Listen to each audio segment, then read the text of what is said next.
Gunung Lawu, salah satu gunung yang paling diselimuti kabut misteri di tanah Jawa.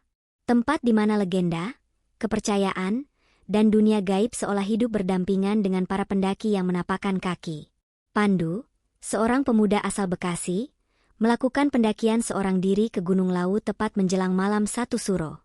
Tanpa disangka, pendakiannya yang awalnya tenang berubah menjadi mimpi buruk ketika ia tersesat ke sebuah tempat yang tak ada di peta, tak ada di logika, pasar setan. Di tengah kabut yang tak pernah surut, suara gamelan yang tak memiliki sumber, dan sosok-sosok tanpa wajah yang berjalan dalam diam, Pandu harus bertahan hidup, atau menjadi bagian dari sesuatu yang tidak bisa dijelaskan. Apa yang sebenarnya terjadi di malam 1 Suro di Gunung Lawu? Dan mengapa tak semua yang turun dari gunung benar-benar kembali?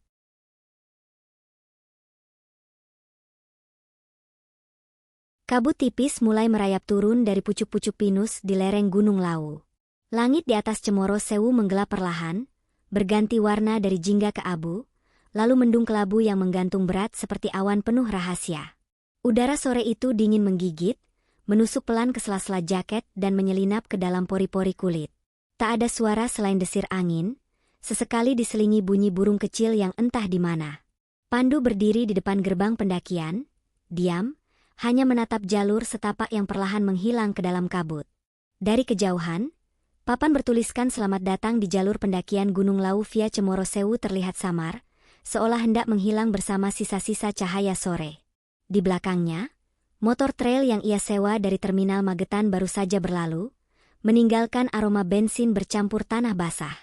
Pandu sendirian kini, berdiri dengan carrier besar di punggungnya, mengenakan jaket hitam dan celana gunung yang sudah pudar warnanya. Gelang benang merah melilit erat di pergelangan tangan kirinya. Ia mengusapnya pelan, lalu menarik napas panjang sebelum melangkah maju. Ia bukan pendaki baru. Sudah beberapa gunung ia daki sebelumnya.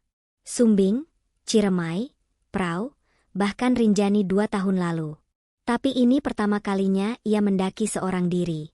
Bukan karena tak ada teman, tapi karena ia merasa butuh waktu sendiri untuk menenangkan pikiran, menjauh dari kebisingan Bekasi yang tak pernah tidur, dari hubungan yang gagal, dari pekerjaan yang menyesakkan. Dan, entah kenapa, ia memilih Lawu.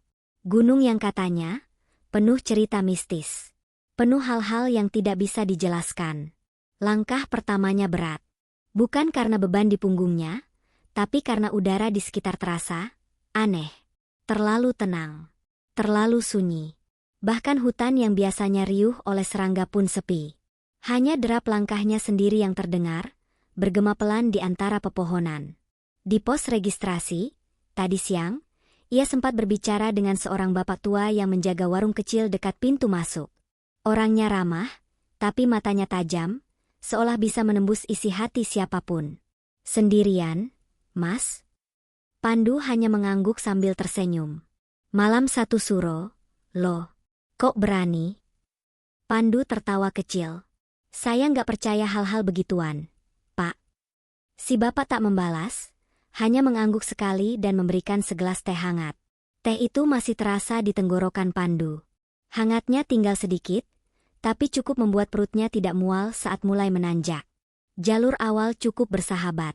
Batu-batu disusun rapi, akar pohon membentuk semacam undakan alami. Ia berjalan pelan, tak terburu-buru. Udara semakin dingin, tapi tubuhnya mulai menyesuaikan. Pada ketinggian sekitar 2000 meter, kabut semakin tebal.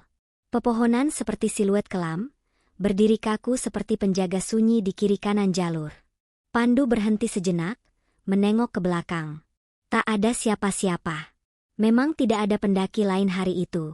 Atau mungkin ada, tapi belum naik. Ia menyalakan senter kecil dari headlampnya. Cahaya putih menyorot ke depan, menembus kabut seadanya. Langkahnya kembali menyusuri jalur yang kini mulai licin. Tanah basah bercampur lumut, batu-batu kecil mudah bergulir. Ia harus ekstra hati-hati. Beberapa kali ia hampir terpeleset. Di pos bayangan pertama, ia berhenti. Bukan karena lelah, tapi karena merasa seperti sedang diawasi. Entah dari mana perasaan itu datang, tapi jelas terasa. Bulu kuduknya berdiri. Ia menoleh ke kiri, lalu ke kanan. Hanya kabut. Hanya pohon. Tidak ada suara. Tidak ada bayangan. Ia membuka jaketnya sedikit, mencoba menenangkan diri. Mengambil botol air dari sisi tas dan meneguk pelan. Senter tetap menyala di kepala. Pandu duduk di sebuah batu besar, mencoba menyesuaikan napas. Dan saat itulah, suara itu terdengar. Bukan suara angin. Bukan suara daun. Tapi sesuatu yang asing di tengah hutan. Kring, kring. Lonceng kecil. Pelan. Seperti digoyangkan oleh angin. Padahal tak ada angin. Pandu menegakkan tubuhnya. Matanya mencari-cari sumber suara. Kring, kring. Lebih jelas kini. Dekat. Ia berdiri perlahan, memasukkan botol air kembali, dan menyalakan senter dengan kekuatan penuh. Sorot cahaya menyapu sekeliling. Tak ada apa-apa. Lalu suara itu hilang. Pandu tertawa kecil. Mungkin suara logam dari carriernya sendiri. Ia melanjutkan perjalanan. Beberapa puluh meter ke depan, suara lain mulai terdengar. Sama. Seperti musik. Gamelan. Irama kendang pelan. Suara saron mengalun seperti dari dunia lain. Pandu berhenti lagi. Kali ini bukan rasa takut. Lebih kerasa bingung. Dari mana suara itu berasal? Di tengah hutan seperti ini, siapa yang main gamelan? Ia mencoba merekam suara itu dengan ponselnya, tapi layar hanya gelap. Baterai tiba-tiba turun ke 5%, lalu mati begitu saja. Saat ia kembali menengadah, di depannya berdiri sosok bayangan tinggi. Kabut menutupi seluruh tubuhnya. Tidak bergerak. Tidak bersuara. Pandu menahan napas. Senter di kepalanya meredup. Bayangan itu masih di sana. Dan dalam sekejap, seperti tertiup angin, kabut menelannya. Gamelan berhenti. Suara hutan kembali sunyi. Pandu tidak bergerak. Napasnya pendek-pendek. Jantungnya berdegup cepat. Ia tahu satu hal pasti malam itu. Dia tidak sendiri.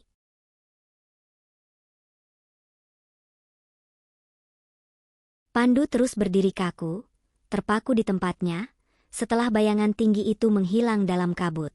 Udara sekitar terasa lebih dingin dari sebelumnya. Napasnya berembus berat, keluar dalam uap putih yang lenyap dalam hitungan detik. Ia menarik napas panjang, lalu melangkah pelan. Langkahnya tak secepat sebelumnya. Ada rasa berat yang merayap, bukan dari beban carrier di punggungnya, tapi dari dalam dadanya sendiri. Sesuatu yang tak bisa ia jelaskan. Seakan kabut di hadapannya bukan hanya menyembunyikan hutan, tapi juga sesuatu yang lebih dalam, lebih tua, dan lebih gelap. Ia menunduk, memperhatikan jejak sepatunya. Tanah di bawah kaki mulai berubah. Tidak lagi tanah kering yang padat, tapi mulai basah, seperti lumpur halus. Dedaunan mati menempel di sol sepatunya, bercampur akar-akar kecil yang menjalar diam-diam. Di atas sana, langit yang tadinya abu mulai gelap pekat. Belum terlalu malam, tapi hutan seolah menolak cahaya. Lalu, suara itu kembali terdengar. Pelan, lembut, tapi jelas. Gamelan. Irama saron bergulung tenang, seperti air mengalir di bawah tanah. Disusul dentingan bonang yang muncul tenggelam. Sesekali terdengar kendang. Dan paling samar, suara sinden. Lirih. Seperti gumaman angin. Pandu berhenti. Kedua telinganya seperti mencari asal suara itu, tapi tak bisa. Kadang terdengar dari depan, lalu bergeser ke samping, lalu tiba-tiba dari belakang. Ia berputar. Kosong. Hanya kabut. Hanya batang pohon berlumut. Ia mencoba bersuara. Halo? Tidak ada jawaban. Hanya gema suaranya sendiri yang menggantung pendek, lalu hilang. Kalau ada orang, saya pendaki. Saya cuma lewat. Masih tak ada jawaban. Gamelan tetap mengalun. Kini sedikit lebih keras. Dan, lebih aneh. Nadanya mulai terdengar sumbang, seperti ada nada-nada yang disengaja salah, menciptakan ketidakseimbangan yang membuat bulu kuduknya berdiri. Seolah gamelan itu tak dimainkan oleh manusia, tapi oleh sesuatu yang sekadar meniru. Pandu kembali berjalan. Langkahnya lebih hati-hati. Di sekeliling, kabut semakin tebal, seperti tembok putih yang menelan segala bentuk dan warna. Senter di kepalanya hanya mampu menerangi 1-2 meter ke depan, lalu cahaya itu lenyap, ditelan asap. Setelah beberapa menit berjalan, Pandu melihat sesuatu. Di sisi kiri jalur, berdiri sebuah saung kecil. Terbuka di semua sisi, atapnya dari ilalang, tiangnya dari batang kayu yang sudah menghitam dimakan usia. Di dalamnya, ada bangku bambu panjang. Kosong. Ia mendekat, memeriksa saung itu. Di salah satu tiang tergantung lonceng kecil dari kuningan. Benda itu bergoyang pelan, meski tidak ada angin. Kring, kring. Pandu menatapnya lama, lalu menjauh. Ada sesuatu yang tak beres dengan tempat ini. Beberapa meter setelah meninggalkan saung, ia melihat kain putih tergantung di batang pohon. Panjang, lusuh, seperti kain kafan. Ia berhenti, memicingkan mata. Di belakang kain itu, samar-samar, seperti ada wajah. Pandu tersentak, tapi saat ia menajamkan pandangan, kain itu kembali kosong. Ia mulai merasa kabut ini bukan kabut biasa. Bukan cuaca, tapi sesuatu yang hidup, yang bergerak dan mengawasinya. Ia mempercepat langkah. Tanah mulai menanjak sedikit, membuat napasnya berat. Pohon-pohon mulai berganti. Yang tadinya pinus, kini lebih banyak pohon besar berakar tinggi. Dedaunan di atasnya menutup langit sepenuhnya. Lalu suara gamelan itu berhenti. Pandu berhenti bersamaan. Sunyi. Sangat sunyi. Senter di kepalanya mulai meredup lagi. Baterai mulai lemah. Ia mengganti ke senter tangan kecil di tas depan. Cahaya kuningnya menyorot lebih terang, tapi membuat suasana jadi lebih menyeramkan. Di depan sana, ia melihat jalur bercabang. Satu ke kiri, satu ke kanan. Tidak ada penanda. Tidak ada peta. Ia membuka ponsel. Masih mati. Pandu berpikir sebentar, lalu memilih jalur kanan. Jalur itu sedikit menurun, lebih lembab. Setiap langkahnya menginjak ranting patah dan daun basah. Suara langkah kakinya terdengar jelas. Terlalu jelas. Lalu, di antara langkah-langkahnya sendiri, ia mendengar langkah lain. Ritmis. Menyusul dari belakang. Ia berhenti. Langkah itu pun berhenti. Ia berjalan. Langkah itu kembali terdengar. Ia menoleh cepat. Senter menyorot ke belakang. Kosong. Lalu, di tengah kabut, sesosok bayangan muncul. Tinggi. Tubuhnya seperti mengenakan jubah panjang. Wajahnya tidak terlihat. Ia tidak berjalan. Hanya berdiri. Pandu mundur satu langkah. Lalu dua. Bayangan itu tidak bergerak. Lalu, lenyap. Begitu saja. Ditelan kabut. Pandu gemetar. Tubuhnya terasa lemas. Ia menyandarkan diri ke pohon. Mencoba mengatur napas. Ia memejamkan mata sejenak. Dan saat membukanya, di depannya terbentang sesuatu yang tak ia pahami. Bukan jalur pendakian. Bukan hutan. Tapi sebuah lapangan besar. Dan di sana, berjajar puluhan lapak kayu. Kosong. Berderet tak rapi. Seolah pasar. Tapi tidak ada suara. Tidak ada orang. Hanya kabut yang merambat pelan, menyapu sela-sela lapak. Lampu minyak menyala redup di beberapa sudut. Bergoyang pelan seperti tertiup angin dari dunia lain. Pandu berdiri di ambang batas antara hutan dan tempat itu. Napasnya tercekat. Langkahnya berat. Tapi entah kenapa, ia melangkah maju. Dan gamelan itu mulai berbunyi lagi.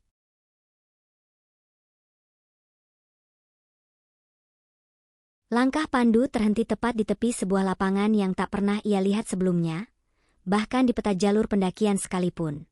Di hadapannya, kabut menggantung rendah, menyelimuti setiap sudut lapangan seperti tirai tipis dari dunia lain. Di balik kabut itu, puluhan lapak kayu berdiri, berjajar tak beraturan. Beberapa sudah miring, yang lain tampak seperti hendak roboh. Atapnya dari rumbia tua, hitam dan lembab. Beberapa kain penutup lapak menjuntai longgar, berkibar perlahan walau angin nyaris tak terasa. Pandu mengangkat senter, menyapukan cahaya ke seluruh penjuru. Sinarnya tertelan kabut, tak bisa menjangkau jauh. Tapi cukup untuk memperlihatkan satu hal yang pasti, ia bukan lagi di jalur pendakian biasa. Ia mencoba menenangkan napas. Tangan kirinya gemetar. Keringat dingin membasahi tengkuknya meski udara begitu menusuk. Ia melangkah pelan memasuki pasar itu.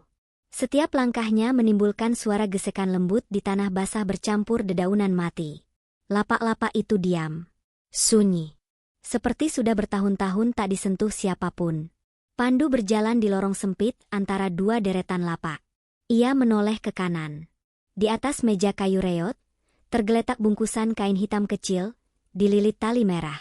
Di lapak lain, ada boneka dari jerami, duduk tegak dengan mata kosong, tubuhnya dibalut kain kafan lusuh. Bau anyir menyeruak pelan. Bukan seperti bau bangkai. Lebih seperti bau dupa yang dibakar terlalu lama, bercampur sesuatu yang membusuk dan basi.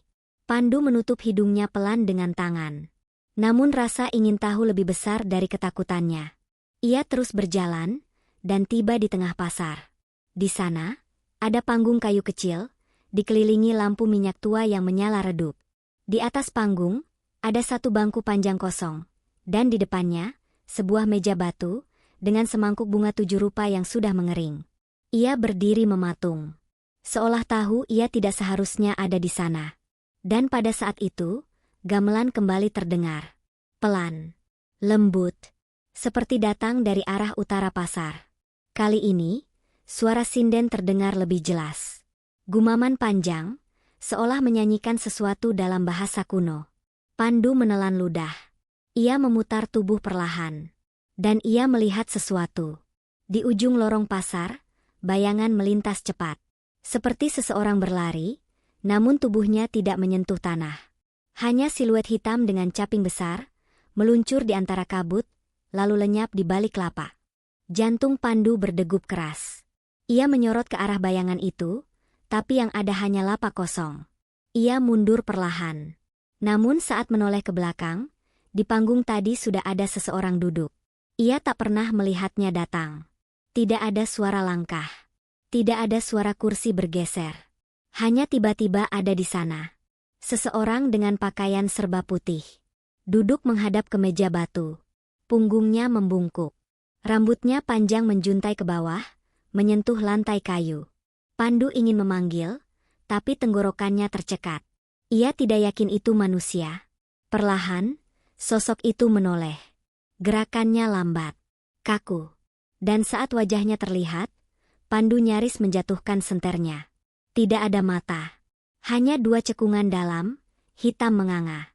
Wajahnya pucat. Kulitnya pecah-pecah seperti tanah kering. Mulutnya tersenyum. Senyum kecil yang tak seharusnya ada. Tubuh Pandu membeku. Ia mundur, napasnya berat. Lalu dari sela-sela lapak di sisi kanan, muncul bayangan lain. Dan di kiri, lalu di belakang. Satu persatu. Berdiri. Diam. Tanpa wajah. Semuanya berpakaian seperti pedagang pasar. Kain lusuh, sarung, atau kebaya kotor. Tapi tak ada mata. Tak ada mulut. Hanya kulit yang datar dan kosong. Mereka berdiri mengelilinginya. Dan suara gamelan makin keras. Pandu berbalik. Berlari. Tak lagi peduli kemana. Ia menerobos lorong-lorong pasar yang seperti tak berujung. Lapak-lapak terus berdiri. Tak pernah habis. Selalu ada tikungan baru. Selalu ada jalan baru. Tak satu pun terlihat sebagai jalan keluar. Lampu minyak di atas kepalanya berayun-ayun, seperti menertawakannya. Di salah satu lapak, ia melihat bayangan anak kecil berdiri. Tubuhnya kecil. Mengenakan kaos putih. Wajahnya tertutup rambut. Tubuhnya menghadap dinding lapak, seperti sedang dihukum. Pandu berbalik arah. Ia kembali ke tempat panggung batu tadi. Tapi kini kosong. Tidak ada sosok putih. Tidak ada bunga. Panggungnya pun terlihat lebih tua, seolah sudah puluhan tahun lapuk. Ia berhenti. Tubuhnya lemas. Lututnya bergetar. Dan untuk pertama kalinya sejak naik, ia menangis pelan. Air mata mengalir begitu saja, tanpa suara. Bukan karena sedih. Tapi karena tubuhnya mulai menyerah pada rasa takut yang tak masuk akal. Tapi ia tahu. Ia tidak bisa berhenti. Tidak boleh diam. Ia harus terus bergerak. Dari kejauhan, suara gamelan berhenti. Tergantikan oleh suara kentongan. Tok, tok, tok. 3 kali. Teratur. Seperti ronda malam. Namun suara itu datang dari dalam pasar. Dari lorong-lorong gelap yang baru saja ia lalui. Dan langkah kaki kembali terdengar. Pandu menyalakan senter kedua. Senter pertama kini benar-benar mati. Ia berjalan menyusuri lorong lain yang belum ia lewati. Tanah di bawahnya mulai berubah. Kini lebih keras, seperti batu. Dan di kejauhan, ia melihat gapura kecil. Terbuat dari kayu. Dihiasi janur kering dan kain putih yang sudah coklat oleh lumpur. Di atas gapura itu tertulis satu kata, dengan aksara Jawa tua. Pandu tidak bisa membacanya. Tapi ia tahu satu hal. Ia tidak sedang berada di dunia yang sama.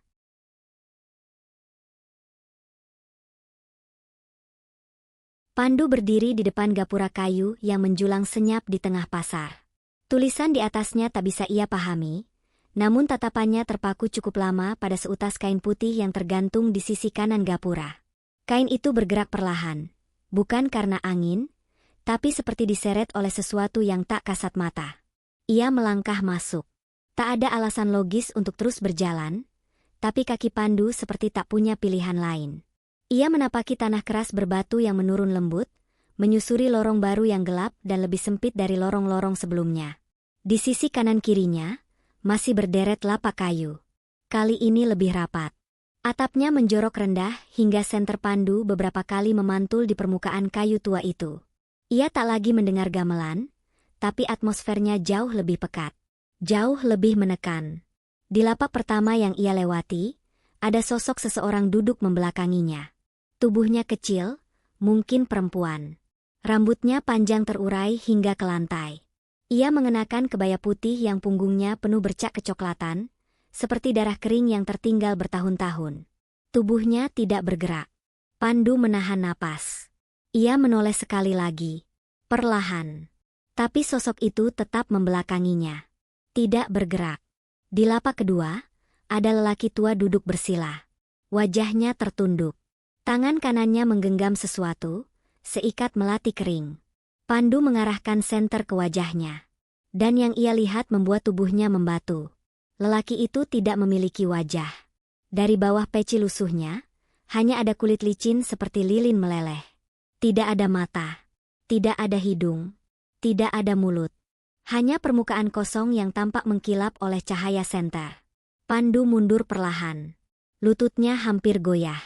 Dan ketika ia memalingkan pandangan, sosok perempuan tadi sudah berdiri di ujung lorong. Ia berdiri membelakangi lagi. Rambutnya menjuntai. Dan dari balik rambut itu, seberkas kulit pucat terlihat. Tubuhnya sedikit bergoyang, seperti tertiup angin yang tidak ada. Pandu tak bergerak. Ia tak bisa. Matanya menatap lurus ke sosok itu, tubuhnya menolak semua perintah untuk lari. Lalu sosok itu perlahan memutar tubuh. Gerakannya lambat, seperti boneka yang diputar paksa dari tali. Rambut panjang itu ikut berputar. Dan akhirnya, wajah itu menghadap Pandu. Tidak ada mata. Tidak ada mulut. Hanya kulit pucat yang retak di beberapa bagian. Dari retakan itu keluar cairan hitam yang mengalir pelan, menetes ke tanah. Ia mendongak sedikit, seolah menatap Pandu walaupun tak punya mata. Dan senyum muncul. Bukan dari mulut, karena tak ada mulut. Tapi dari retakan di pipinya, yang terbuka lebar membentuk lengkungan aneh. Pandu memutar badan dan lari. Lorong pasar seperti tak ada ujung. Setiap tikungan membawanya ke lorong lain yang sama sempit, sama pengap, dan sama sesaknya. Udara di dalam seperti menumpuk, tidak bergerak. Keringat membanjiri tubuhnya, meski udara masih dingin. Ia mendengar suara langkah di belakang. Cepat, tidak teratur. Lalu langkah itu terhenti. Ia menoleh cepat, dan di ujung lorong berdiri lagi sosok lelaki tua tadi, yang tak punya wajah. Tangannya masih memegang melati. Tapi kini, bunga itu berdarah. Tetesan merahnya menetes dari kelopak ke lantai kayu. Pandu berpaling dan lari ke arah lain. Ia menabrak salah satu lapak yang sudah roboh sebagian. Kepalanya membentur tiang, tapi ia tetap memaksa berdiri dan berlari lagi. Di lorong ketiga, ia tiba-tiba berhenti. Napasnya putus-putus. Di depannya, berdiri cermin besar setinggi tubuh manusia. Bingkainya dari kayu hitam, diukir dengan simbol-simbol Jawa kuno. Cermin itu kusam, tapi cukup jelas memantulkan bayangannya. Ia mendekat. Wajahnya tercermin samar. Matanya sayu, bibirnya gemetar. Ia menatap dirinya sendiri. Lalu, bayangannya tersenyum. Tapi ia tidak. Ia melangkah mundur. Cermin itu bergetar. Dari balik pantulannya, terlihat sosok lain berdiri di belakangnya. Perempuan dengan kebaya sobek, rambut acak-acakan, dan wajah penuh luka. Pandu membalik badan cepat. Kosong. Tidak ada siapa-siapa. Namun ketika ia menoleh ke cermin kembali, cermin itu telah berubah menjadi hitam pekat. Seperti lubang tanpa dasar. Dan dari dalamnya, dua tangan keluar, pucat, panjang, jari-jarinya kaku seperti ranting. Mencoba meraih ke arah wajah Pandu. Pandu berlari. Lorong demi lorong dilaluinya lagi. Pasar itu tidak habis. Tidak berubah. Selalu berulang. Seperti ia berlari dalam lingkaran tak kasat mata. Suara langkahnya memantul aneh. Kini disertai suara tertawa. Lirih. Tinggi. Seperti anak kecil yang menertawakan dirinya dari balik lapak.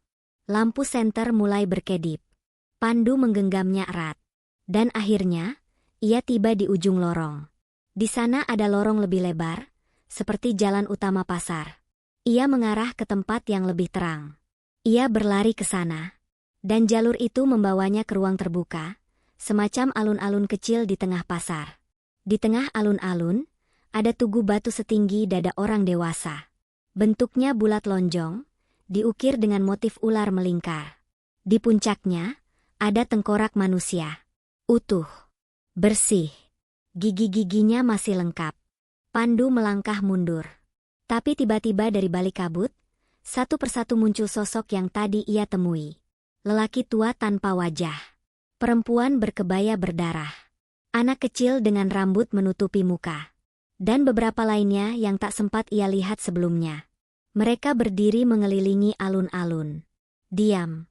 Tubuh mereka menghadap ke tugu batu. Pandu terdorong untuk ikut menatap tugu itu. Seperti ada tarikan aneh. Matanya berat. Napasnya pendek. Dan dari balik tengkorak itu, muncul asap tipis. Menggulung naik. Berubah menjadi wajah yang melayang. Wajah perempuan yang sama, penuh luka, dengan mata hitam dan senyum retak. Wajah itu membuka mulut. Bukan untuk bicara, tapi menghembuskan napas ke arah Pandu. Napas dingin. Menusuk.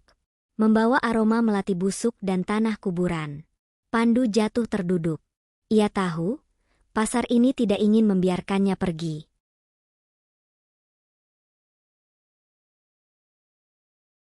Pandu masih terduduk di tanah dingin di tengah alun-alun kecil itu. Jantungnya berdentam tak beraturan, napasnya tak lagi teratur, seperti hendak meledak dari dada. Tugu batu di depannya kini berselimut kabut pekat, dan wajah perempuan yang tadi muncul dari asap masih mengambang di atasnya, mengawasinya. Mengamatinya tanpa berkedip, tanpa belas kasihan. Semua sosok yang mengelilingi alun-alun tak bergeming. Mereka berdiri seperti patung, sebagian berselubung kabut, sebagian terlihat jelas dengan wajah-wajah rusak dan tubuh kaku yang hanya bisa ditanggung oleh mereka yang seharusnya sudah lama mati. Pandu ingin menjerit, tapi suaranya tercekat. Lehernya kaku, lidahnya keluh. Ia tak bisa berteriak, bahkan untuk dirinya sendiri. Ia mencoba berdiri, lututnya gemetar, namun tekad untuk bergerak mengalahkan rasa takut yang membatu di tulangnya. Ia mundur perlahan, menjauh dari tugu, berusaha mencari celah dari kepungan sosok-sosok tak bernama itu. Langkahnya pelan, bergetar. Namun tak satu pun dari mereka bereaksi. Mereka hanya berdiri. Diam. Seolah hanya menunggu. Lalu, satu suara muncul dari kejauhan. Bukan gamelan. Bukan sinden. Tapi suara laki-laki. Pelan. Seperti bisikan. Seperti gumaman dalam mimpi yang nyaris hilang saat bangun tidur. Jangan lari lagi. Pandu menoleh cepat. Di sisi kanan lapangan, berdiri seseorang yang belum pernah ia lihat sejak masuk ke pasar ini. Laki-laki.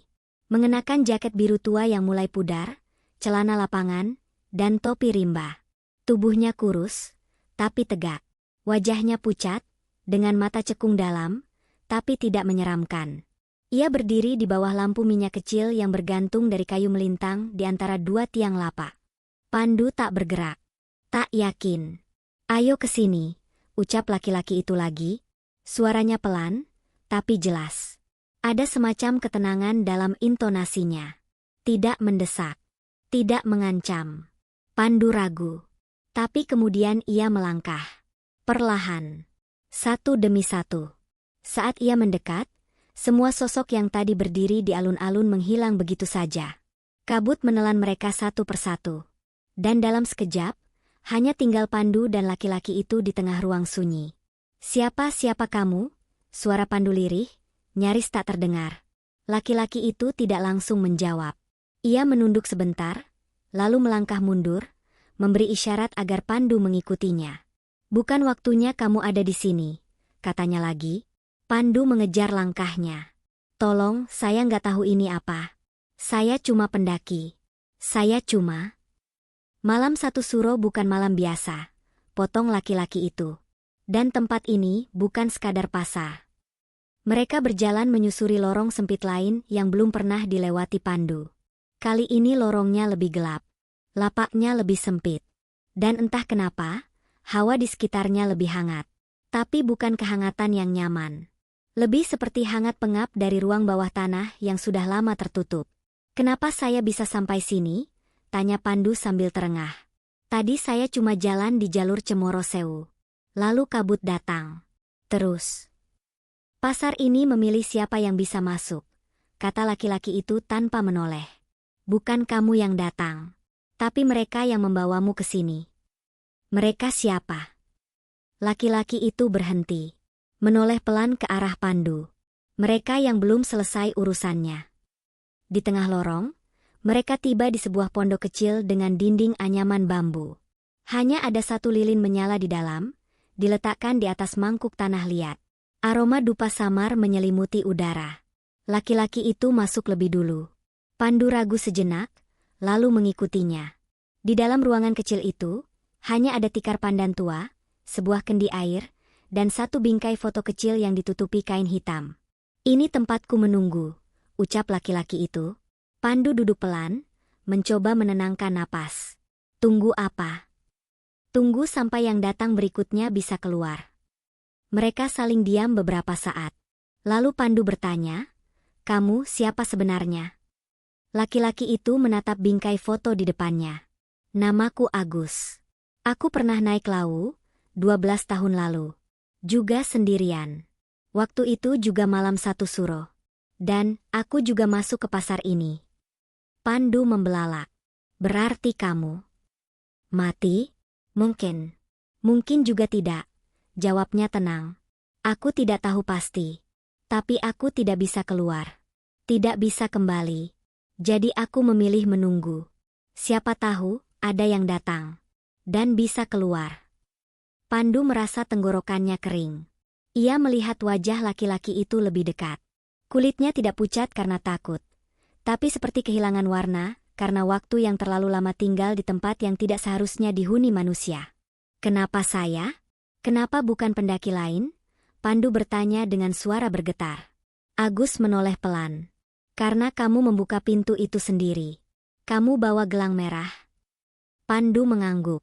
Iya, dikasih ibu. Katanya buat pelindung. Agus tersenyum tipis. Itu bukan pelindung. Itu kunci. Pandu menunduk.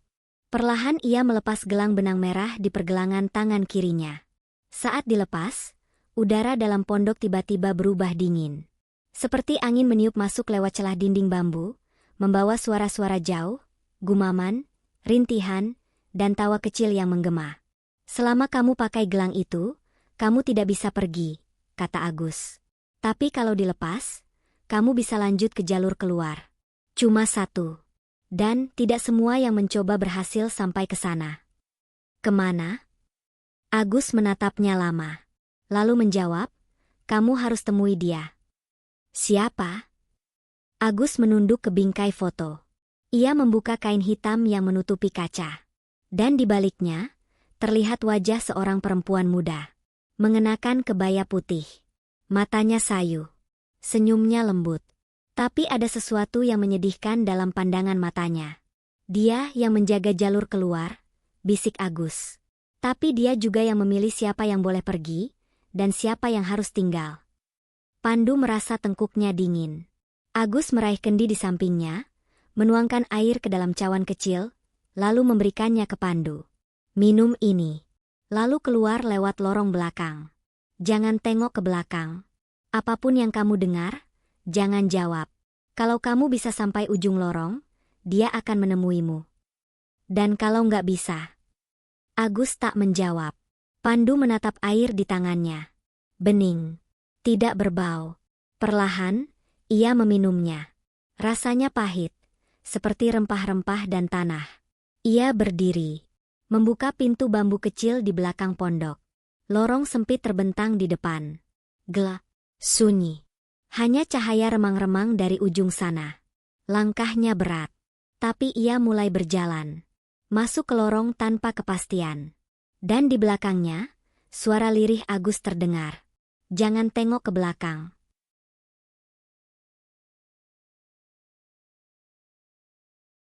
Pandu melangkah masuk ke lorong sempit yang dibuka dari belakang pondok bambu. Lorong itu jauh lebih gelap daripada lorong-lorong pasar yang ia lewati sebelumnya. Langit-langitnya rendah, cukup membuatnya sedikit menunduk saat berjalan. Dindingnya bukan dari kayu atau bambu, tapi tanah liat yang menggurat seperti terowongan alami, seolah digali oleh tangan-tangan manusia yang sudah tak tahu caranya kembali ke permukaan. Udara di dalam lorong pengap. Bau tanah basah bercampur dengan wangi melati dan dupa yang samar-samar membuntuti setiap langkah. Hanya satu cahaya yang menuntunnya dari kejauhan. Titik redup di ujung lorong, kuning dan bergetar, seperti lampu minyak yang hendak padam. Pandu berjalan pelan. Langkahnya diseret pelan-pelan, menyingkirkan kerikil kecil yang berserakan. Suasana terlalu sunyi. Tidak ada suara angin, tidak ada dengung serangga, bahkan napasnya sendiri terdengar terlalu keras. Suara pertama datang dari belakang. Pelan. Napas seseorang. Berat. Seperti bernapas dari tenggorokan yang rusak. Pandu mengingat peringatan Agus, jangan tengok ke belakang. Apapun yang kamu dengar, jangan jawab. Ia menggenggam senter kecilnya erat-erat. Cahayanya hampir habis. Hanya mengeluarkan sinar kekuningan yang membuat setiap bayangan tampak bergerigi dan bergerak sendiri. Pandu mempercepat langkahnya. Tidak lari, tapi cukup cepat untuk menjauh dari suara yang mengikuti. Napas berat itu makin dekat. Dan mulai berubah. Kini terdengar seperti erangan. Rendah. Dalam. Suara seseorang. Atau sesuatu yang sedang menderita, dan mungkin juga marah. Pandu memejamkan mata sebentar. Menahan napas. Lalu membuka matanya dan terus berjalan. Lalu, suara kedua datang. Lebih menyeramkan. Suara tawa. Suara tawa kecil seperti anak-anak. Namun terdengar di atas kepala. Seolah dari langit-langit lorong. Pandu mendongak sedikit. Cahaya senternya menyorot tanah dan dinding. Tak terlihat apa-apa di atas. Hanya tanah dan akar yang menjuntai. Tapi tawa itu terus terdengar. Lalu menghilang. Dan berganti dengan suara berbisik. Pandu. Jangan pergi. Temani aku. Suara perempuan. Lirih. Sendu. Seolah menangis di antara celah dinding. Ia menggertakkan gigi. Telapak tangannya berkeringat dingin. Kaki kirinya sempat tersandung batu kecil, tapi ia langsung bangkit. Tak boleh berhenti. Tak boleh menoleh. Lalu tiba-tiba cahaya di depan, yang tadinya tampak jauh, kini terasa lebih dekat. Seperti ada sesuatu yang menariknya. Namun bersamaan dengan itu, lorong terasa semakin sempit. Dinding tanah di kanan kiri semakin mendekat, seolah hendak menelannya hidup-hidup. Langkah Pandu makin berat, bukan karena lelah, tapi karena tekanan di udara semakin kuat. Seperti melangkah di bawah air. Dan tiba-tiba, dari belakangnya terdengar langkah kaki.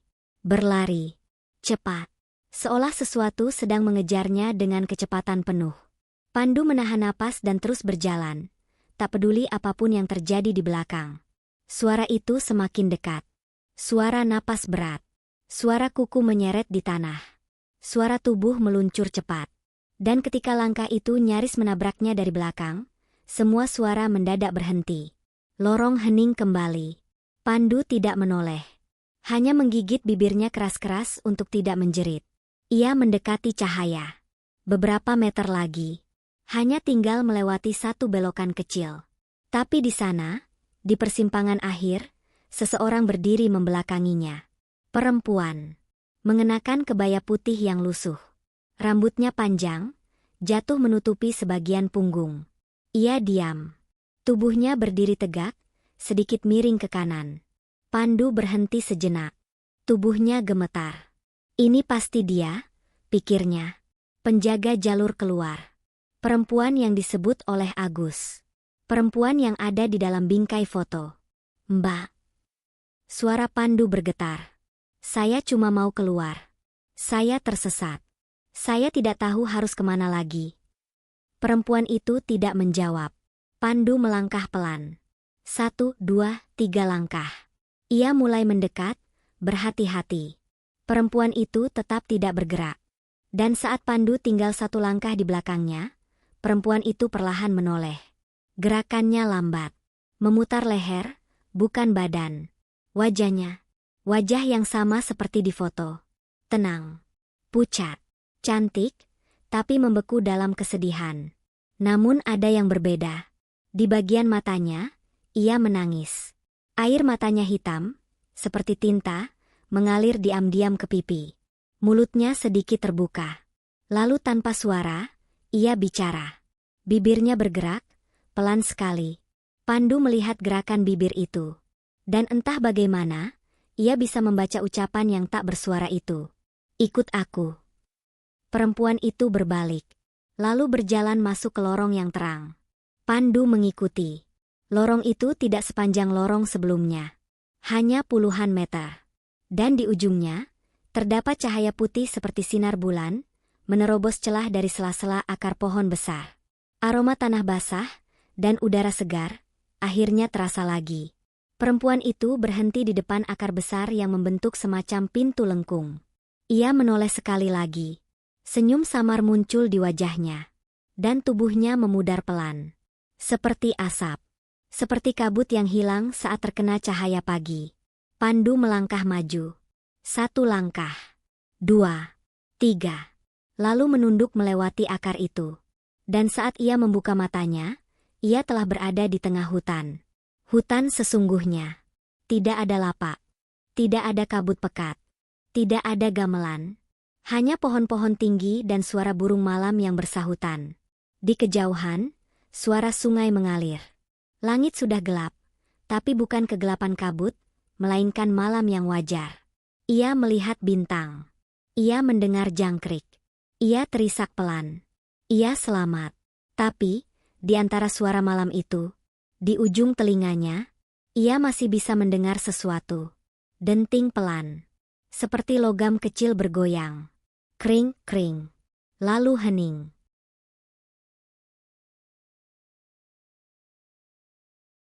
Pandu berdiri lama di antara pepohonan, tubuhnya kaku dalam kelelahan. Tanah di bawah kakinya dingin, tapi nyata. Tidak lagi seperti lantai pasar kayu yang gemetar. Langit malam membentang di atas sana, hitam bersih dengan taburan bintang yang sayup-sayup terlihat di antara dedaunan tinggi. Angin dingin menyentuh wajahnya. Tidak menusuk seperti angin dalam kabut, tapi membawa bau rumput, tanah, dan hutan yang sesungguhnya. Ia menunduk, menyentuh tanah. Keras dan kering. Di kejauhan, suara aliran air terdengar, tenang, mengalir di antara batu-batu. Suara jangkrik kembali menyapa. Suara kodok malam. Suara hutan yang normal. Pandu mengusap wajahnya. Ia ingin percaya ia benar-benar telah kembali. Bahwa semuanya sudah selesai. Namun saat ia berbalik, akar besar yang tadi ia lewati telah hilang. Tidak ada celah, tidak ada cahaya, tidak ada bekas. Hanya pohon besar dengan batang lebar berdiri diam, seperti tidak pernah menyembunyikan apa-apa. Ia menatap pohon itu lama. Kemudian mulai berjalan. Tidak ada jalur setapak. Tidak ada penanda pendakian. Tapi instingnya, atau mungkin bisikan samar di benaknya, mengarahkan langkah menuju sumber air yang tadi ia dengar. Jika bisa menemukan sungai, ia bisa turun. bisa kembali ke base camp, bisa bertemu orang. Namun setiap beberapa langkah, ia selalu menoleh. Entah mengapa. Seakan ada sesuatu yang mengikutinya dari balik pohon. Padahal tak ada apapun. Hanya bayangan pepohonan dan gerakan kecil dari dedaunan yang tertiup angin. Ia berjalan hampir 20 menit sebelum akhirnya tiba di pinggiran sungai kecil. Airnya jernih, mengalir lambat di antara batu-batu hitam. Pandu berjongkok, menciduk air dengan tangan, lalu meminumnya langsung. Rasanya dingin dan getir. Tapi nyata. Benar-benar nyata. Ia duduk di atas batu besar. Tubuhnya lunglai. Dan untuk pertama kalinya sejak matahari terbenam, ia bisa benar-benar bernapas lega. Lalu, terdengar suara. "Mas?" Pandu menoleh cepat. Seorang pria berdiri di seberang sungai. Mengenakan jaket coklat lapangan, celana pendek, dan sandal gunung. Wajahnya muda. Rautnya panik tapi juga lega. Ia melambaikan tangan. "Mas, Mas baik-baik aja?" Pandu berdiri. Air mata mengalir begitu saja. "Iya, saya pendaki. Saya hilang. Dari Cemoro Sewu." Pria itu melangkah menyeberangi sungai. "Saya dari rombongan relawan base camp. Kami nemu carrier Mas di pinggir jalur. Terus semalaman nyariin. Nggak nyangka Mas ada di sini. Sendiri pula." Pandu mengangguk. Tubuhnya masih gemetar. Saya nggak tahu nyasar kemana. Kabut. Terus, saya masuk tempat aneh." Pria itu tidak bertanya lebih jauh. Hanya membopong lengan Pandu ke pundaknya, membantunya berjalan menyusuri sungai menuju jalur kecil yang mulai terlihat. "Mas pingsan udah 2 hari. Kami kira maaf, kami kira nggak bakal ketemu." Pandu berhenti berjalan. 2 hari? Pria itu mengangguk. "Iya. Rombongan Mas katanya udah lapor hilang 2 malam lalu. Hari ini, malam 1 suro." Pandu mematung. "Tapi saya baru naik semalam," ucapnya pelan. "Enggak, Mas. Mas hilang dari malam Sabtu kemarin. Udah 2 malam kami cari di jalur atas." Pandu tak bisa berkata-kata. Malam 1 suro. 2 malam. Berarti waktu di dalam pasar itu tidak berjalan seperti waktu biasa. Semuanya tak masuk akal. Tapi tubuhnya, badannya, merasa seperti ia baru berjalan semalam saja. Ia dibawa ke sebuah pos kecil. Dari sana, beberapa orang menyambut. Wajah mereka campuran antara lega dan heran. Sebagian menyodori teh panas. Sebagian menatapnya seolah melihat hantu. "Mas masih ingat semua? Mas masih ingat namanya siapa? Mas tahu tahun berapa sekarang?" Pandu hanya menjawab pendek. "Nama saya Pandu. Saya dari Bekasi. Saya naik dari Cemoro Sewu." Lalu seseorang bertanya, "Mas nggak ketemu rombongan pendaki lain? Ada 2 yang juga hilang dari semalam. Katanya juga sempat dengar gamelan." Pandu menatapnya. Tubuhnya tiba-tiba merinding lagi. "Gamelan?" "Iya, Mas. Rombongan dari Surabaya. 3 orang. 2 udah turun, 1 masih hilang. Katanya semalam dengar suara gamelan dari arah jalur mati." Pandu menggenggam cangkir teh erat-erat. Tangannya kembali dingin. Lapak-lapak kayu. Kabut tebal. "Ada perempuan berkebaya putih?" tanyanya pelan. Orang itu menatapnya. "Iya, katanya sempat lihat itu. Tapi kami pikir mereka halu aja. Capek." Pandu berdiri pelan. Tubuhnya goyah. Ia berjalan keluar pos. Langit masih gelap. Bulan terlihat penuh, menggantung diam di atas gunung. Di balik pohon, di arah utara, samar-samar terdengar suara dari kejauhan. Kring, kring. Pandu menutup matanya. Ia tahu, apapun yang terjadi malam itu belum sepenuhnya selesai. Dan di dalam hutan Lawu, ada tempat yang tidak semua orang bisa lihat. Tidak semua orang bisa masuk. Tapi sekali masuk, tidak semua bisa kembali. Ia beruntung. Tapi sesuatu tertinggal di sana. Dan ia tahu, suatu saat akan dipanggil kembali.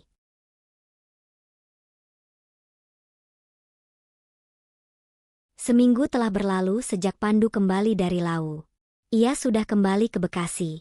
Kembali ke rumah kontrakan kecil di pinggiran kota yang setiap malamnya diisi suara motor dan siaran televisi tetangga. Tapi ketenangan itu terasa seperti tiruan. Seperti latar panggung yang terlalu rapi. Tidak nyata. Tidak cukup untuk membuat pikirannya berhenti menggali apa yang sebenarnya terjadi di gunung itu. Setiap malam, Pandu terbangun di jam yang hampir sama. Sekitar pukul 2 dini hari. Bukan karena mimpi buruk. Tapi karena sesuatu yang membangunkannya secara perlahan. Bau dupa, suara angin yang berputar di dalam kamar, dan suara denting kecil yang samar. Kring, kring. Pertama kali ia mendengarnya, ia mengira hanya suara dari luar jendela. Mungkin sepeda lewat, mungkin juga suara gelang anak kecil. Tapi setiap malam, suara itu semakin jelas. Dan semakin dekat. Ia tidak bercerita banyak pada siapapun. Bahkan saat teman-temannya bertanya lewat pesan, Ilham, Rudi, dan yang lainnya, Pandu hanya menjawab dengan jawaban pendek. Selamat, kata Rudi. Jangan pikirin yang aneh-aneh, kata Ilham. Tapi mereka tak tahu. Tak satu pun dari mereka melihat apa yang Pandu lihat. Pasar itu. Sosok-sosok tanpa wajah. Suara perempuan yang berbicara tanpa suara. Dan Agus, lelaki misterius yang mungkin sudah lama mati, tapi masih menunggu seseorang untuk keluar. Dan kini, sesuatu dari tempat itu mengikutinya pulang. Pandu mulai merasa penglihatannya berbeda. Kadang, saat berjalan melewati gang sempit di sekitar rumah, ia melihat bayangan berdiri diam di ujung lorong. Tinggi, pucat, menghadap ke arahnya. Lalu hilang saat ia berkedip. Ia tidak bicara pada siapa-siapa. Bahkan pada ibunya. Suatu sore, ibunya menelepon. Suaranya lembut, seperti biasa. Tapi terdengar sedikit khawatir. Kamu beneran gak apa-apa, Pandu? Ibu mimpi aneh. Pandu tersenyum tipis. Gak apa-apa, Bu. Cuma kecapean aja. Mimpi ibu tuh, kamu kayak berdiri di pasar. Ram. Tapi diam semua orangnya. Kamu ngeliatin meja batu, terus ada bunga 7 rupa di atasnya. Kamu nangis. Tapi nggak bisa gerak. Pandu tidak menjawab. Jari-jarinya mencengkeram pinggir kursi. Di telinganya, suara itu terdengar lagi. Kring, kring, pelan. Sangat dekat. Seolah di dalam rumah. Ia menoleh ke arah jendela. Tirai putih bergoyang pelan, meski semua jendela tertutup. Udara di kamar tiba-tiba dingin. Lebih dingin dari biasanya. Ia berdiri. Membuka jendela sedikit. Menatap keluar. Jalan kecil di depan rumah kosong. Lampu jalan menyala kuning. Tapi di bawah tiang lampu, berdiri seorang anak kecil. Tubuhnya diam. Mengenakan kaos putih dan celana pendek. Kepalanya tertunduk. Rambutnya menutupi wajahnya. Pandu ingin menutup jendela. Tapi tubuhnya tidak bisa bergerak. Anak itu perlahan mengangkat kepalanya. Matanya hitam legam. Tidak berkedip. Ia tersenyum. Dan dari pergelangan tangannya, tergantung sesuatu, seutas gelang benang merah. Pandu mundur. Menutup jendela cepat-cepat. Menarik tirai. Ia berusaha mengatur napas. Ia mencoba berpikir logis. Mungkin itu hanya anak tetangga. Mungkin cuma hayalan karena lelah. Tapi dalam hatinya, ia tahu. Sesuatu belum selesai. Malam itu, Pandu tidur dengan lampu menyala. Tapi tidurnya tidak pernah dalam. Ia bermimpi berada di lorong pasar. Lagi. Semuanya seperti semula. Lapak kayu. Kabut pekat. Bau anyir dan dupa terbakar. Dan suara gamelan, mengalun perlahan, seperti lagu yang tidak pernah selesai dimainkan. Di ujung lorong, ia melihat panggung batu. Sosok perempuan berkebaya putih duduk di sana. Rambut panjangnya menutupi wajahnya. Namun saat Pandu mendekat, ia mendongak. Kali ini, wajahnya memiliki mata. Dan mata itu adalah milik Pandu sendiri. Pandu terbangun dengan keringat dingin. Jam menunjukkan pukul 2:05. Suara motor jauh terdengar dari jalan besar. Ia duduk di ranjang. Mencoba membedakan mana yang nyata, mana yang tidak. Namun ketika ia menoleh ke sudut kamar, ada seseorang duduk di lantai. Sosok laki-laki. Mengenakan jaket biru tua. Wajahnya pucat. Tubuhnya tenang. Pandu mengenalinya. Agus. Tapi matanya kosong. Seperti lilin yang akan padam. Kenapa kamu keluar, Pandu? Suaranya pelan. Seharusnya kamu tetap di sana. Kamu yang dipilih. Pandu ingin berteriak. Tapi suaranya hilang. Agus berdiri perlahan.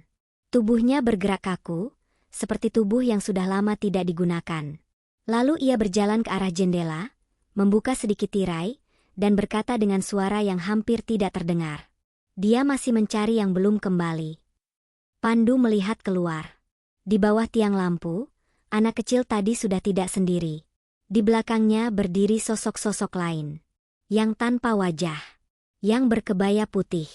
Yang menggenggam melati berdarah. Mereka semua menatap ke arahnya. Dan suara gamelan kembali terdengar. Pelan. Lembut. Seperti panggilan.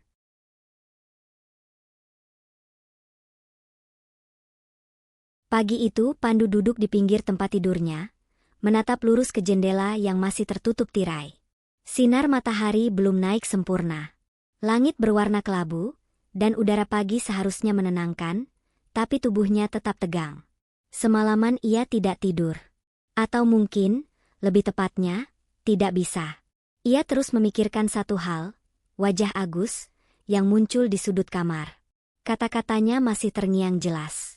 Dia masih mencari yang belum kembali. Pandu tidak tahu apakah itu peringatan, atau sebuah ancaman. Tapi satu hal pasti, pasar setan belum selesai dengannya. Siang itu, Pandu pergi ke toko kelontong tua di sekitar rumah. Bukan untuk belanja, tapi mencari sesuatu yang sudah lama tak ia sentuh. Gelang benang merah. Entah kenapa, ia merasa benda itu bukan sekadar simbol. Mungkin itu kunci. Atau mungkin pagar. Namun tidak ada satupun toko yang menjualnya. Pulang ke rumah, ia duduk termenung di dapur. Dan saat matanya mengarah ke lantai, ia melihat sesuatu yang membuatnya membeku. Di antara retakan lantai semen tua, ada garis-garis tipis seperti goresan. Awalnya tampak seperti retakan biasa, tapi semakin ia amati, garis itu membentuk huruf. Sama, tidak utuh. Namun cukup jelas untuk dibaca. Pandu. Namanya sendiri. Tertulis di lantai, seperti dicakar dari dalam. Ia bangkit. Mundur beberapa langkah. Dan tiba-tiba, lampu di dapur padam. Suara kipas angin berhenti. Rumah menjadi senyap. Seperti ditelan kabut yang tidak terlihat. Suara kecil terdengar dari arah kamar. Kring, kring. Ia berlari keluar rumah. Napasnya tercekat. Dadanya sesak. Dan untuk pertama kalinya, ia merasa bahwa keluar dari rumah adalah hal paling waras yang bisa ia lakukan. Tapi jalanan di luar kosong. Terlalu kosong. Tidak ada kendaraan. Tidak ada suara manusia. Bahkan suara burung pun tidak terdengar. Pandu berjalan ke tengah jalan. Lalu berhenti. Tanah di bawah kakinya mulai berubah. Warnanya gelap. Baunya menyengat. Dan saat ia menunduk, ia sadar. Ia kembali berdiri di lantai pasar. Ia menoleh ke sekeliling. Semua bangunan rumah di sekitar telah berubah menjadi lapak-lapak kayu. Jalanan menjadi lorong tanah. Udara menjadi berat dan lembab. Dan di ujung jalan, sosok perempuan berkebaya putih berdiri. Diam. Memandang ke arahnya. Pandu tidak mengerti bagaimana ia bisa kembali. Tapi kali ini, tidak ada pintu. Tidak ada kabut yang menyambut. Hanya lorong panjang dan bau melati busuk yang menusuk hidung. Perempuan itu mulai melangkah. Pandu tidak bisa bergerak. Tubuhnya seolah terpaku di tempat. Dan saat perempuan itu semakin dekat, Pandu bisa melihat wajahnya dengan jelas. Bukan lagi wajah asing. Itu wajah ibunya. Mata itu, garis bibir itu, semua sama. Tapi wajah itu dipenuhi retakan. Seperti topeng porselen yang nyaris pecah. Dari retakan itu, mengalir cairan hitam pekat. Mata ibunya menangis, tapi tidak berkata-kata. Hanya menatapnya. Dan dalam sekejap, wajah itu berubah. Menjadi wajah perempuan dalam foto di pondok bambu milik Agus. Wajah perempuan penjaga jalur. Wajah yang memutuskan siapa yang boleh keluar, siapa yang harus tinggal. Pandu jatuh berlutut. Lututnya menghantam tanah keras. Dan dari tanah itu, muncul asap tipis. Menggulung naik, membentuk lingkaran hitam. Dari dalam lingkaran itu, muncul tangan. Pucat, panjang. Jari-jarinya seperti akar pohon mati. Tangan itu menuliskan sesuatu di tanah. Pandu menyaksikannya dengan napas tercekat. Huruf demi huruf. Agus, Pandu, Rudi, Ilham. 4 nama. Ditulis dengan gerakan lambat, seolah sedang mencatat daftar. Lalu tangan itu berhenti. Dan dari balik asap, muncul bayangan wajah. Bukan manusia. Bukan hantu. Hanya wajah samar yang terbentuk dari asap, dengan mata kosong dan mulut terbuka, seperti sedang menelan dunia. Pandu ingin lari. Ingin berteriak. Tapi lorong itu mulai menutup. Dinding-dinding kayu bergeser sendiri, membentuk pagar yang mengurungnya. Dan dari ujung lorong, suara gamelan terdengar lagi. Pelan. Ragu-ragu. Seperti mengiringi arak-arakan yang tak pernah sampai tujuan. Suara langkah kaki datang dari belakang. Pandu menoleh. Agus berdiri di sana. Wajahnya kini berbeda. Tidak lagi seperti manusia. Kulitnya kelabu. Matanya hitam, dan senyumnya, bukan senyum biasa. Senyum itu lebar, memanjang sampai ke pipi. Seperti teriris dengan paksa. Aku sudah bilang. Suara Agus berat. Teredam seperti dari dasar sumur. Kamu seharusnya tidak keluar. Pandu menangis. Tubuhnya tidak bisa berdiri lagi. Jari-jarinya mencengkeram tanah, mencoba mencari sesuatu untuk dipegang. Agus berjongkok. Menatap langsung ke wajahnya. Tempat ini tidak pernah salah pilih. Jika kamu dipanggil, maka kamu memang bagian dari sini. Tiba-tiba, langit di atas lorong terbuka. Cahaya merah gelap menyinar. Dan dari atas sana, turun benda yang membuat jantung Pandu hampir berhenti. Sebuah tampah bambu. Di atasnya, tergeletak bingkai foto. Dan di dalam foto itu, adalah dirinya sendiri. Tersenyum. Mengenakan pakaian yang sama seperti hari ini. Di bawah fotonya tertulis satu kalimat. Pandu Ardiansyah. 1997-2025. Pandu menjerit. Suara itu menggema, namun tak ada yang datang. Tak ada yang membantu. Hanya gema lirih yang tenggelam di tengah gamelan. Pasar telah menuliskan namanya.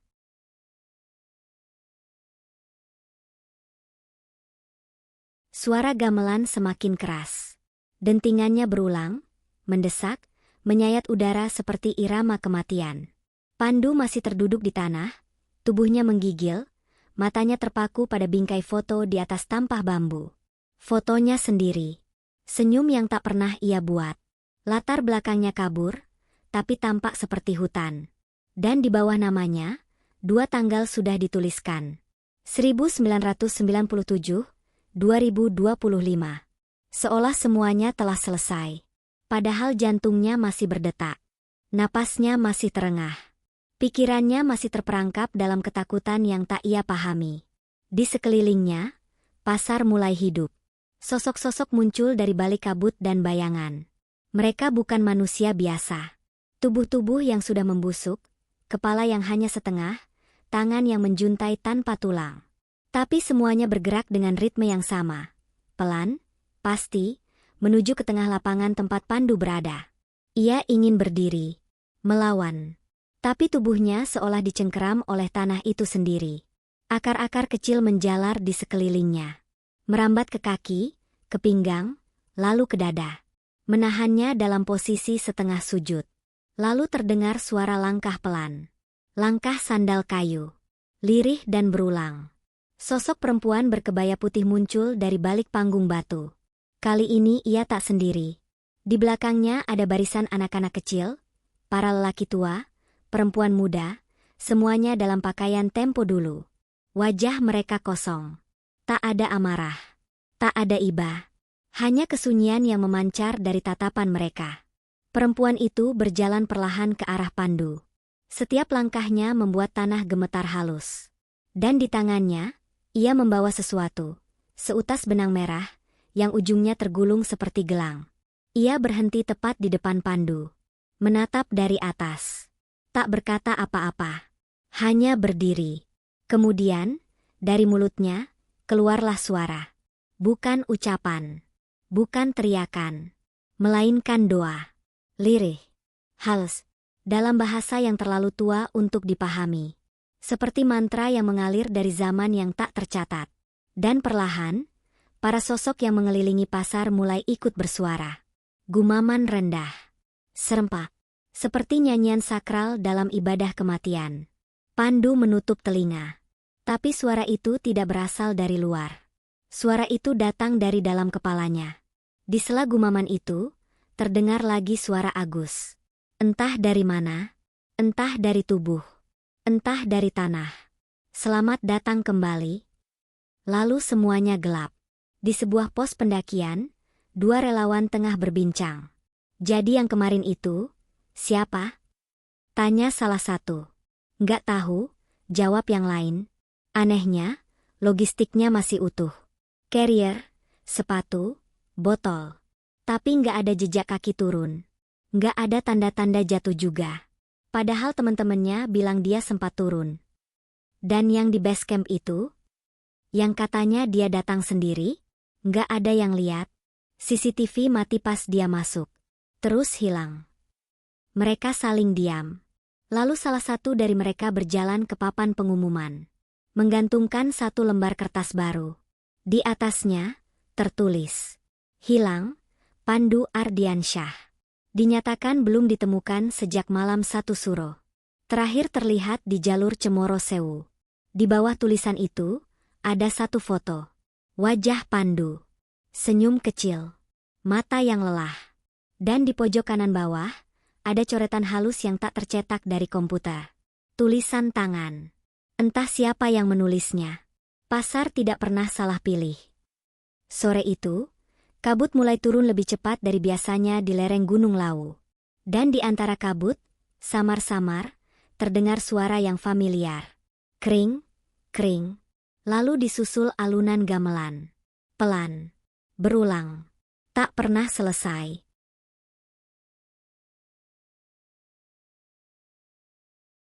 Tidak semua yang hilang akan ditemukan. Tidak semua yang kembali benar-benar selamat.